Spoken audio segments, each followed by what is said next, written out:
É isso aí, vamos agora às nossas considerações finais aqui no programa Respondendo Suas Dúvidas. Amados abençoados de Deus, esse tema de hoje ele é importantíssimo para mim. Sabe por quê? Porque tem alguns temas bíblicos, né, que eles são deturpados. Você sabe que tem alguns temas que eles são descaradamente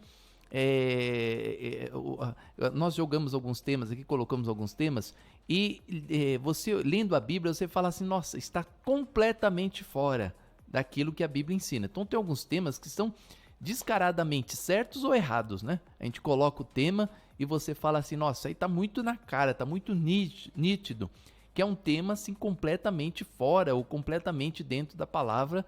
E aí as pessoas participam. Por exemplo, onde está escrito que o diabo veio para roubar, matar e destruir? Isso é uma coisa assim deliberadamente fora da Bíblia. Coisa que não tem na Bíblia, é uma invenção de igreja, de doutrinas. Ou que Jesus é a rosa de Saron. É um tema assim, meu Deus, chega até mesmo assim ser sarcástico, né? Você olha uma coisa dessa e dá risada, falando não é possível que alguém acredita numa coisa dessa que Jesus é a rosa de Saron. Então é uma coisa assim que é descaradamente contra a Bíblia, é deturpação realmente da Bíblia. Mas o apóstolo Paulo, ele fala para nós tomarmos cuidados com as vãs sutilezas. Ele fala assim, cuidado com as vãs sutilezas, filosofias, doutrinas e vãs sutilezas que contaminam o homem na ruína e na perdição. Nós temos que tomar muito cuidado com aquelas coisas assim vãs, sutis, né, que levam a pessoa à ruína e à perdição. Um exemplo dessas coisas vãs, sutis, pequenininhas assim, detalhes que derrubam a pessoa, Jesus ele deu exemplo quando ele estava ali, né, naquele dia no monte, que ele estava ali sendo tentado pelo diabo, e uma das tentações que veio foi qual? O uso da própria Bíblia, da própria palavra de Deus. Porque primeiro o diabo oferece para Jesus, né, ali uma coisa, Jesus ele sai daquela situação, fala não vou ceder a isso, eu não vou ceder, eu não vou transformar essas pedras em pães, não vou fazer isso, nem só de pão viverá o homem, mas de toda a palavra que procede da boca de Deus. Quando ele responde isso, o diabo vem com a filosofia, vãs sutilezas, tradições religiosas, dizendo assim, então tá bom, então atira-te daqui para baixo, porque está escrito que os teus anjos vão te segurar na mão e não vão deixar você tropeçar em nenhuma pedra. Jesus poderia ter falado, poxa, está escrito isso, né? Está escrito realmente, por que eu não vou fazer isso? Vou pular daqui para baixo e os anjos de Deus vão me guardar.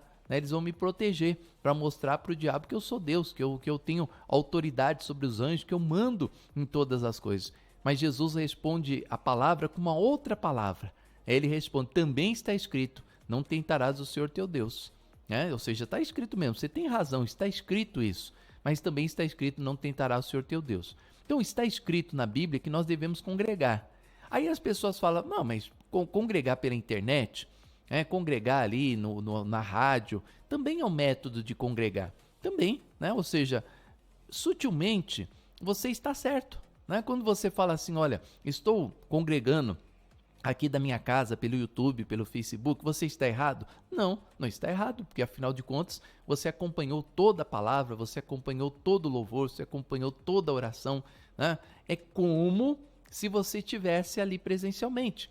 E se Jesus também tivesse se atirado dali para baixo, né, ele também estaria cumprindo a palavra, estaria obedecendo ao evangelho, mas estaria obedecendo a uma ordem do diabo, né, uma ordem do mal.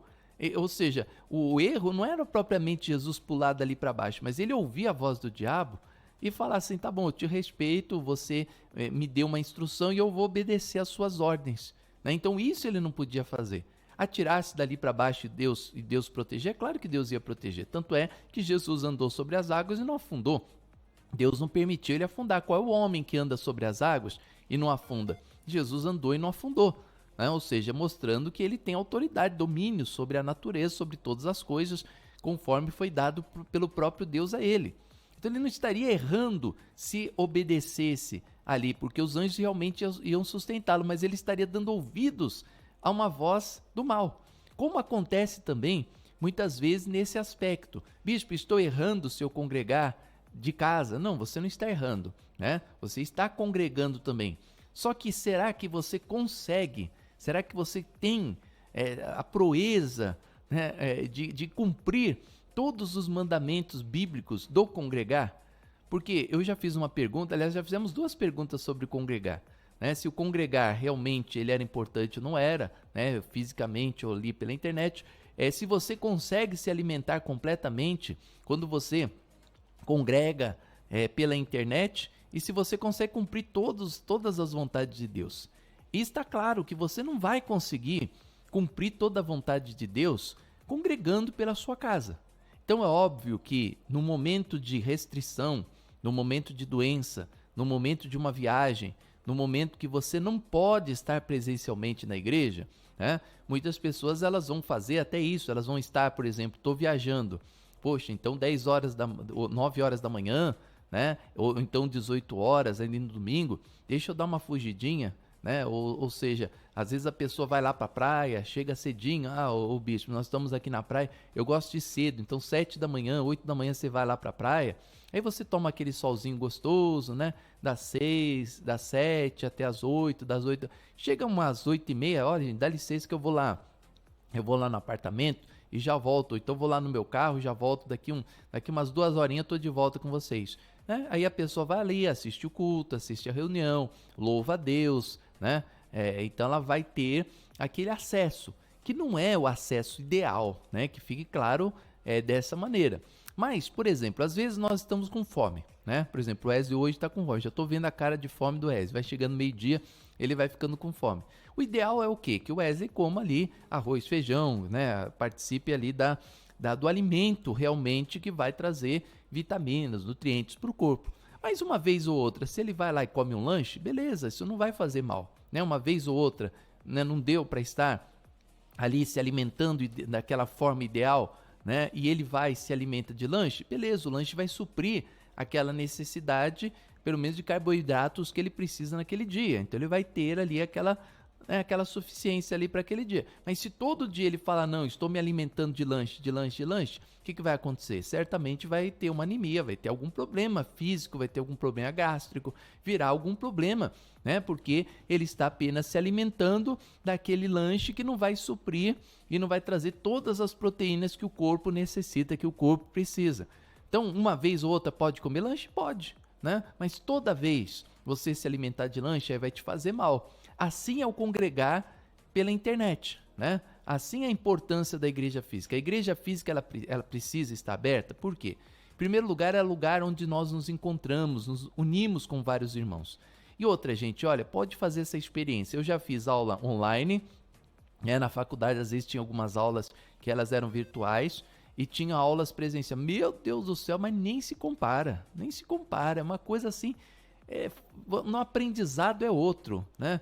Quando você está em casa, você está ali, você dispersa o seu pensamento, você vai ali, trava o vídeo, vai para o banheiro, né? E às vezes alguém te chama, você para o vídeo lá e vai ver, depois você volta já na aula, meu Deus, não tem condição, olha, é outra coisa, tá? Não dá, muita diferença mesmo, né? O namoro, então, pela internet nem se fala, é impossível. E como você vai ter comunhão com Deus apenas pela internet? Ah, bicho, mas eu me alimento, porque na hora da palavra eu fico quietinho, eu fecho a porta, eu fecho tudo aqui no meu quarto. Beleza, você pode se alimentar. Mas quem disse que a igreja física, ela existe para você se alimentar? A igreja física, ela existe para você cumprir as obras de Deus. Porque a Bíblia diz que a fé sem obras, ela é morta.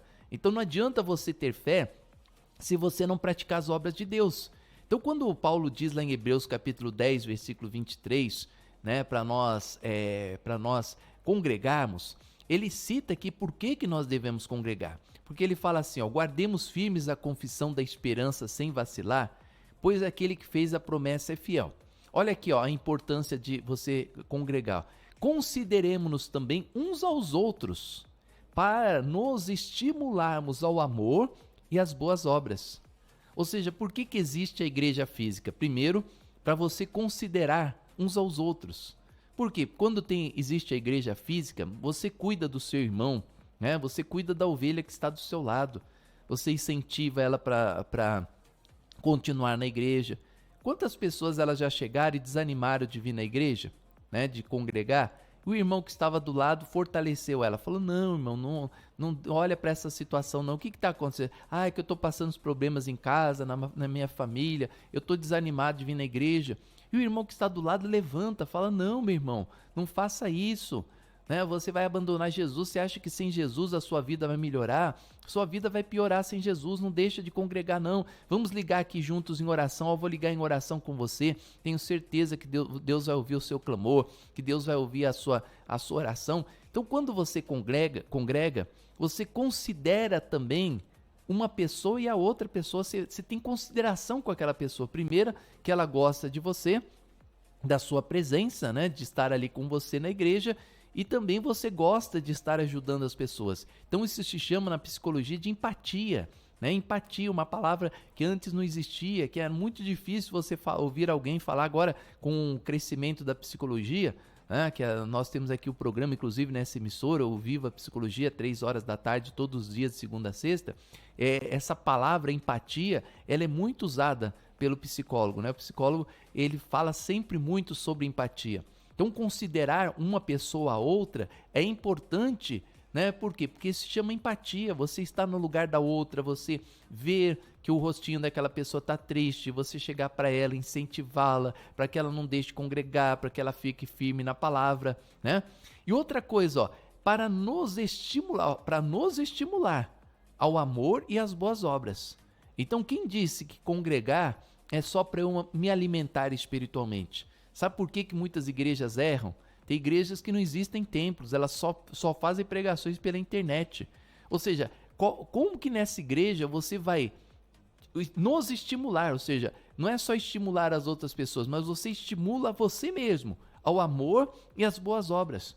Como é que eu vou ser estimulado ao amor e às boas obras se eu não estiver congregando? Né? Porque quando eu estou ali congregando, o pastor fala: gente, estamos precisando aqui, ó, quer ver, por exemplo, ó, de doações de alimentos. Como é que você vai doar o seu alimento? Como é que você vai trazer lá o seu quilo de arroz, de feijão? Como é que você vai estar ali participando da doação de alimentos para você contribuir com a obra, né, com essas coisas? Como é que você vai estimular ao amor e às boas obras se você não estiver presente fisicamente? É muito engraçado, né? Tem pessoas que ficam em casa, elas assistem um culto e me diga, responda para mim, o que você doou para Deus? Qual foi a tua oferta no domingo que você ficou ali 2 horas num celular, assistindo a reunião, né? Aí você ficou prestando atenção na palavra, amém, graças a Deus, amém. Na hora da oração você foi lá, determinou sua cura, determinou seu livramento, sua libertação, fez a oração, desligou o celular. O que você fez para o reino? Olha, você não semeou para o reino, você não estimulou o seu irmão, né, ao amor e às boas obras, você não considerou ninguém, você só considerou você mesmo, você só pensou em você, você não teve empatia, você não pensou no pastor que está ali, você não pensou na dificuldade da igreja que precisa pagar aluguel, você não pensou na dificuldade da igreja que precisa pagar rádio, você não levou ali a sua oferta, né, você não participou das coisas. Ou seja, como é que você vai considerar aos outros, como é que você vai considerar as outras pessoas, como é que você vai ter empatia e como é que você vai ser estimulado ao amor e às boas obras se você não estiver congregando? Por exemplo, nós precisamos de colaboradores na igreja, nós precisamos de obreiros, nós precisamos de futuros pastores. Como que você vai formar um colaborador, um obreiro, né? Ou como que você vai formar uma pessoa para evangelizar? Como é que você vai formar uma pessoa para ser um pastor se ela está na casa dela, se ela não sai da sua casa, né? Como é que essa pessoa vai amar Deus? Como é que um dia ela vai chegar assim e falar: poxa, a partir de hoje eu vou deixar tudo para servir Jesus, como fez o apóstolo Pedro? Por que o apóstolo Pedro larga tudo e segue Jesus? Porque Jesus estava lá presencialmente. Se Jesus mandasse um WhatsApp para ele, ele não ia aceitar o WhatsApp, ele nem ia existir naquela época. Mas já pensou, receber um WhatsApp de Jesus? Não sei quem é esse cara, né? Para você estar ali, você precisa praticar essas coisas. Por isso que ele fala, ó, Hebreus 10, 24, consideremos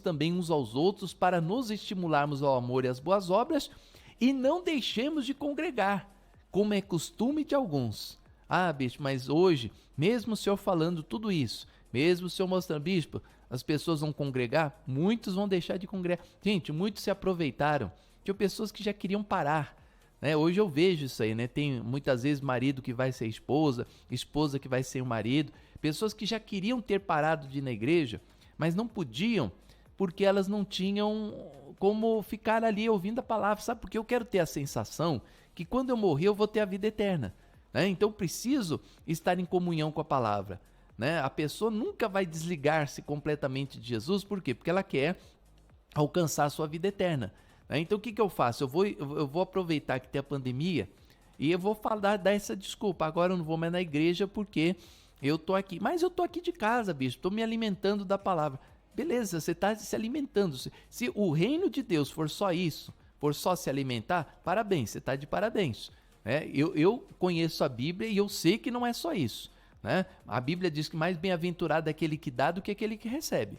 Se você ficar em casa só recebendo o evangelho, só recebendo a palavra, me responda, irmão, o que você está dando para Deus? Você está dando o que para Deus? Se o reino de Deus é tomado por esforço, você está dando o que para Deus? O que você está dando para Deus? Você não está dando nada. Você só está se alimentando, só recebendo. O reino de Deus é isso, é só receber? Ah, se for só assim, eu quero receber, só quero receber também. Como se Deus fosse um garçom e eu cobrasse aqui para que ele me desse as coisas. O reino de Deus Jesus não é garçom. Não, Jesus ele quer que nós venhamos também doar para ele. E aliás, você é muito mais bem-aventurado quando você doa do que quando você recebe. Às vezes um ato seu de se levantar, fazer que nem aquela mulher hemorrágica, sair da sua cama, enfrentar uma multidão para estar com Jesus, isso é muito valioso, né? Deus ele vê o seu sacrifício, ele vê o quanto que você fez por amor a ele, saiu da sua casa, ainda mais com a internet, aí você prova ainda mais o amor para com Deus, quando você tendo internet, tendo a programação na sua casa, você sai da sua casa para ir até a igreja, para participar da reunião, né? Você vai, participa da reunião, está ali na igreja e você doa para Deus. Meu Deus do céu, isso é fantástico, isso é maravilhoso. Então, podendo, gente, não vamos deixar de congregar como é costume de alguns. Na época de Paulo já existiam alguns, mesmo sem internet, que não congregavam, hein? Naquela época não tinha internet, não tinha live, não tinha nada. E as pessoas já tinham o costume de congregar. Ó, antes façamos admoestações, ou seja, admoeste as pessoas, ensine as pessoas para elas não deixar de congregar. E tanto quanto mais vede que o dia se aproxima. Ah, meu irmão, quando chegar a hora de você estar diante de Deus no julgamento, aí não vai ter desculpa não, hein? Aí Deus vai falar, ó, meu filho, você poderia ter congregado. Ai, Senhor, é que estava na pandemia. Ai, Senhor, é que tinha isso. Ai, Senhor, que eu morava longe. Olha, já pensou, Ezra, a pessoa dá uma desculpa dessa que mora longe hoje? E Jesus vai falar, e na minha época, né? Que as pessoas andavam no deserto a 40 graus no sol e à noite, cair da noite, um frio danado, né? Que aquela mudança do Israel é assim, né? 40 graus, sol demais, forte ali, demais durante o dia, e à noite aquela temperatura despenca, né? Porque a areia não retém o calor. Então a coisa despenca ali e a temperatura vai para muito, muito abaixo, né? Fica muito frio. E as pessoas seguiam Jesus para cima e para baixo. Ou seja, se naquela época as pessoas podiam ir andando atrás de Jesus, andando, o único meio de transporte é andar, hoje você não pode pegar um ônibus, um metrô, um trem, né? É longe, mas você vem sentadinho, sai da sua casa 2, 3 horas antes do culto, mas você vem lá sentadinho, dá até para dar uma dormida no ônibus, né? E hoje as pessoas muitas vezes, elas não entendem que isso não pode ser desculpa para Deus. Então, meu irmão, minha irmã, não vamos deixar de congregar, como é costume de alguns. Faça essa admoestação, ou seja, exorte as outras pessoas a não deixarem também de congregar. E quanto mais você vê que o dia se aproxima, mais nós devemos congregar o Senhor, tá bom? Ficamos por aqui. Muito obrigado pela sua audiência, muito obrigado pelo seu amor, muito obrigado pelo seu carinho. Que você tenha uma ótima semana, que essa venha a ser a melhor semana da sua vida, semana